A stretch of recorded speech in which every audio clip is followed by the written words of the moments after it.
Hey, yardy har me hearties, and welcome to Map Making with CaptainJaRs. Yes, you heard it, we're going to get back into the MMOCraft, but we are completely going to turn it on its tail and make something else out of it. And it's going to be completely different, but still the core is going to be very similar. We're going to get back to what we did with all the spells in Minecraft and stuff like that, but we are going to focus it around a specific map.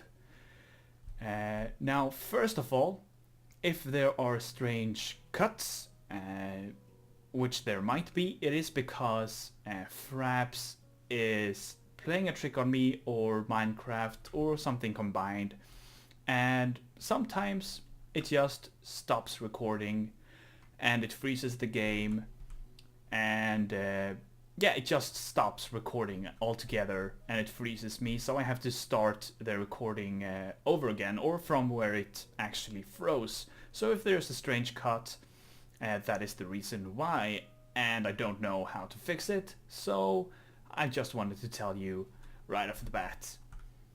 But today we are going to do the explanation of the map itself, how we're going to implement everything, what challenges we have, nothing really about the redstone and command blocks we are going to use, a little bit of that at the end just to show you what I've been doing before this, what I've been experimenting with and stuff like that.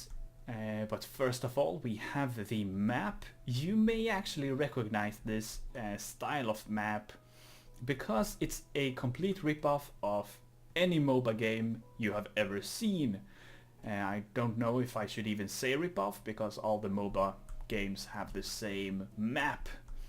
And if you don't know what a MOBA is, we have the three big ones, which are League of Legends, Defenders of the Ancients, which is called Dota, and there's also Dota 2, and we have Han, Heroes of New Earth. And that is what a Dota or MOBA is. And the base concept of a MOBA is that you have your home base. We are now the red team. You have your home base, which you are trying to defend, which these carpets represent. You have your defending turrets on the way on each lane. We're just going to take one of the lanes for example. Inside this area you are pretty much very safe. Your enemies are definitely not. But we're gonna keep going to attacking the enemy base. Now this is an enemy turret. If you step inside you are gonna get attacked, and you're gonna get attacked hard, so you have to break the turret first. And there are also going to be the other team defending it. So you're pretty much on equal terms. Once you have broken down one of the turrets, you'll keep going to the next, and you'll break that.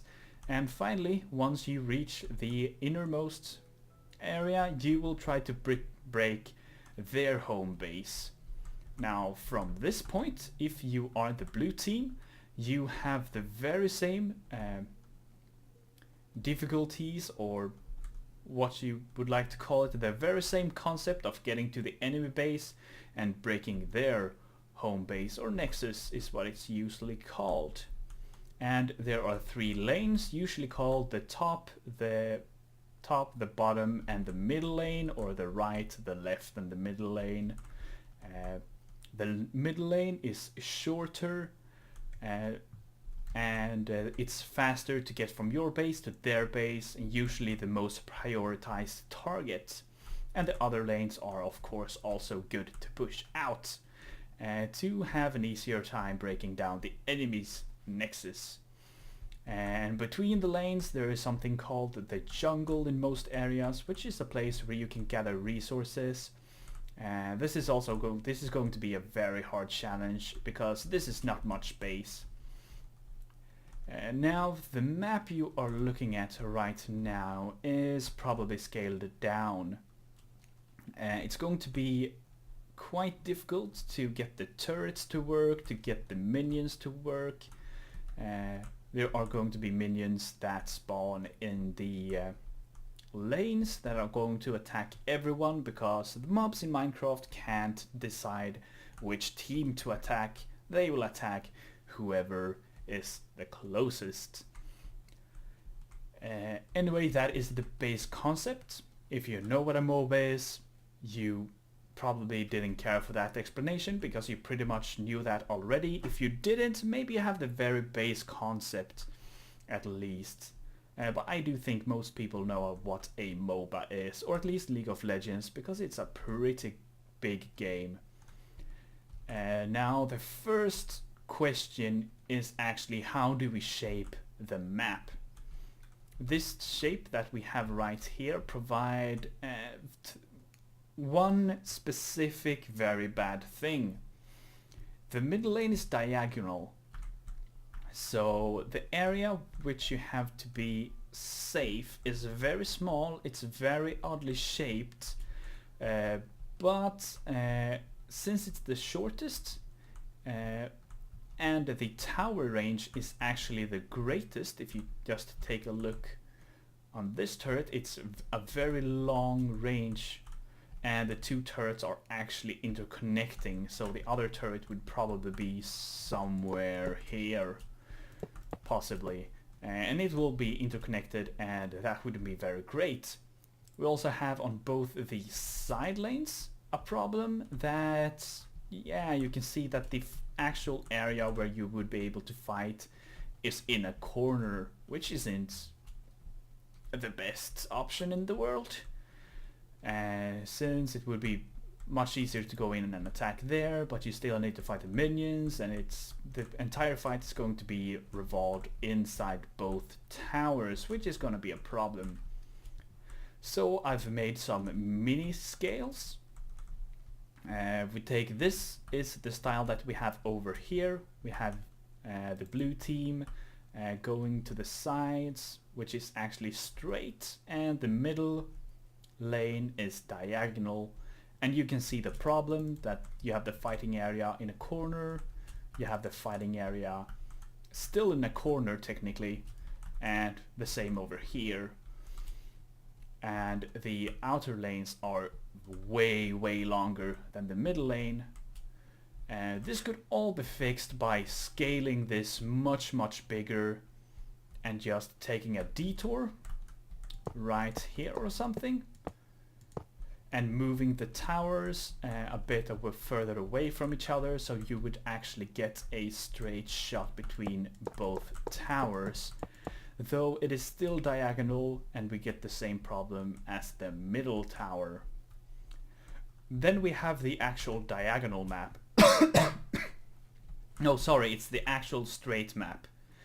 You can see this map is facing in the north, west and southeast directions. So you're actually heading now northwest to the enemy red base. Here we have the straight map, which heads to the direct north and the direct south. The middle lane is a straight shot, so in the middle you get a fighting area that is pretty much as it would look if this was an enemy tower. You have a nice evenly sized area to fight in. It's much easier to build and much easier to understand when you are playing. The same goes for the side lanes actually. If you just cut them off a little bit, just where the towers are, and you just cut it off from going out here and just move it in, so it would be this if we would be true to the diagonal lanes. But if you actually make it straight, which is going to be very simple, you're going to have the very same thing on all lanes, between the turrets of course, and it's going to be simpler altogether. Making some kind of connection between the lanes is going to be much easier, because here they're going to be diagonal, and being diagonal in Minecraft is not always a good thing. It's rarely a good thing. We do get the diagonal lanes of course, which isn't really that big of a problem. We could live with having one turret on each side or two. being diagonal. Then we have the most controversial option, that all lanes are actually a straight line. Your base and the enemy base is completely like linear. It's a line instead of a actual square, block, circle, whatever the bases are going to be shaped like. But this is a very long base, so going from one side to the base to the other is going to be a problem, and it's going to be pretty hard to defend. Though all the lanes look very much the same, but having the middle lane actually doesn't mean anything anymore. Connecting the lanes is going to be very simple, and the jungle is going to be very easy to understand. So there are ups and downs with this design, there are ups and downs with this design, and there are ups and downs with this design, but it is definitely leaning against this option. Even though it's possible that the jungle is going to be very small, and that is a thing we can actually fix. So we are actually, I am actually going to ask you what you think about the map structure. Now this is nothing we're going to do in the very beginning. It's going to be a little bit further away, but I want your opinion. So we have the map design number 1, map design number 2, and map design number 3. If you would please just tell me in the comment section below 1, 2 or 3, it would be much easier to decide which one to use. And there we crashed, but it doesn't really matter. It was after I was finished talking about what I wanted to talk about in that world. Now we are on Morilbus test server, because I want to show you a little bit of the progress that I've made about some of the cool stuff that's actually been done already. So let's see, we're actually going to, before we do anything, we're going to unset the things so we don't have things in the way. That clock is turned off, that's good. First of all, you probably may recognize this. This is the tower. And here is how it's going to work. We can land over here. We can reset the turret. The turret is now active.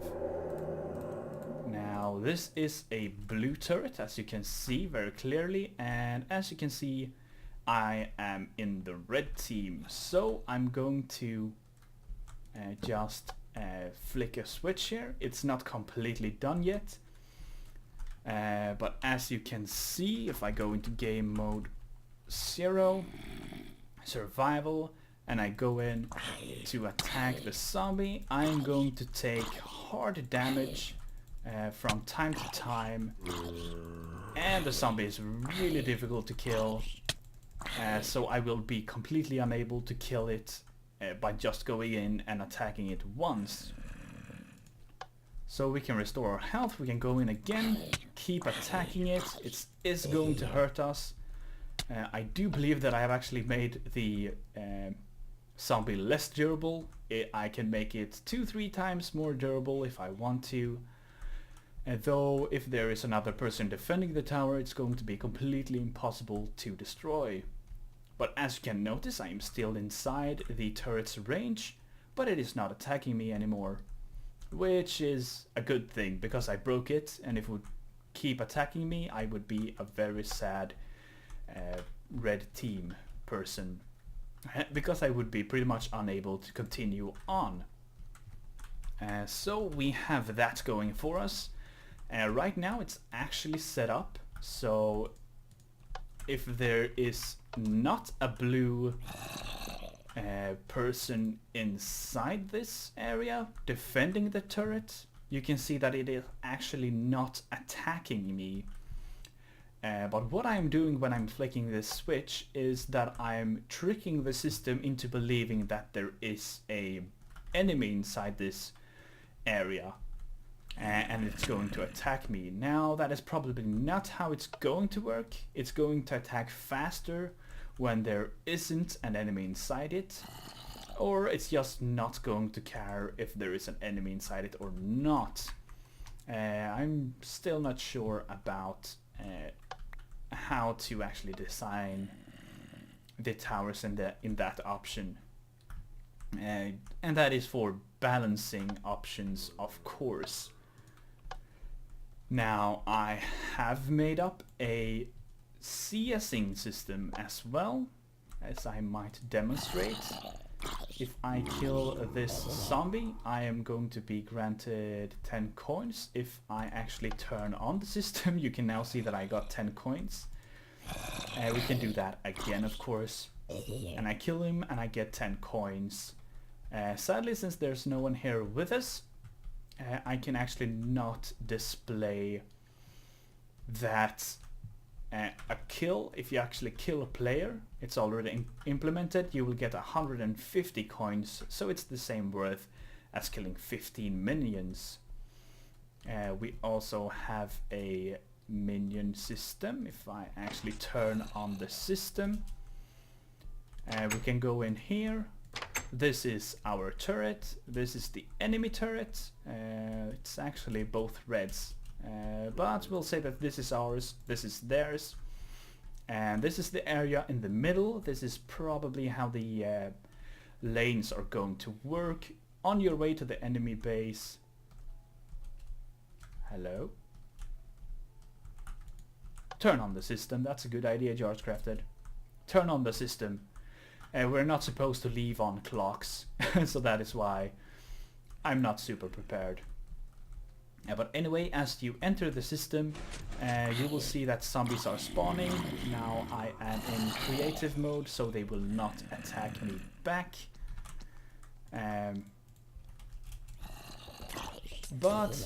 Anyway, that is how it's going to work. You can see I am still in the area, but it is not spawning more minions. And that is because it's actually set up on a timer. So it's going to take a while before the next time minions can spawn. And that is just to protect the game from spawning thousands and thousands of minions that you cannot defend yourself against.